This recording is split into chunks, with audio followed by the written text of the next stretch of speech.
આપ સૌ મીડિયા મિત્રોને ખબર જ છે લાયન્સ ક્લબના માધ્યમથી ઘણા બધા સેવાકીય કાર્ય થાય છે અને આપ ઘણા બધા સેવાકીય પ્રવૃત્તિઓના સાક્ષી રહ્યા છો।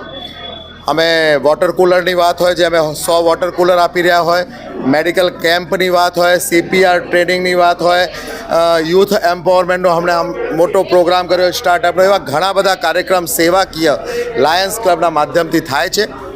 આજની હું ખાસ વાત કરું તો લગભગ 1500 અનાજની કીટોનું એક વિતરણ લાયન્સ ક્લબના માધ્યમથી વિવિધ વિસ્તારોની અંદર થઈ રહ્યું છે।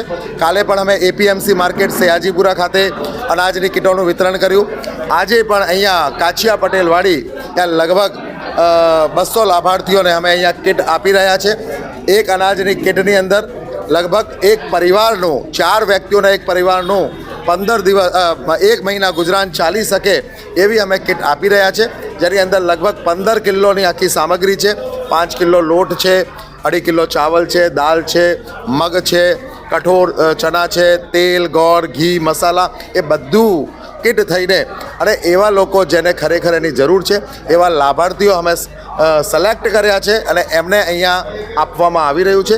લાયન્સ ક્લબના માધ્યમથી જેવું તમે શરૂઆત કરી કે ફૂલ નહીંથી ફૂલની પાંખડી, એવું જ એક સમાજ માટે અમે કંઈક કરી શકીએ, એક પ્લેટફોર્મ પ્રોવાઈડ કરી શકીએ કે જે લોકો પાસે છે અને એના તરફથી જ્યાં જરૂર છે ત્યાં અમે આપી શકીએ, એવું એક પ્રયત્ન અમારા થકી થઈ રહ્યું છે।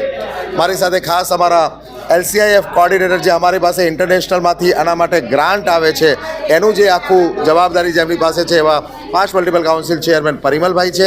એવા જ GST કોઓર્ડિનેટર એટલે અમારી જે સેવા લાયન્સ ક્લબની અંદર અલગ અલગ જવાબદારીઓ હોય છે, એની અંદર સેવાકીય પ્રવૃત્તિઓ માટેની જે જવાબદારી છે એવા સમગ્ર ગુજરાતની એવા 5 ડિસ્ટ્રિક્ટ ગવર્નર કૃષ્ણકાંતભાઈ દેસાઈ, અમારા વાઇસ ડિસ્ટ્રિક્ટ ગવર્નર પણ અહીંયા ઉપસ્થિત છે અને ઘણા બધા લાયન્સના મિત્રો આ સેવા પ્રવૃત્તિમાં આપણી આહુતિ આપવા માટે અહીંયા આવ્યા છે।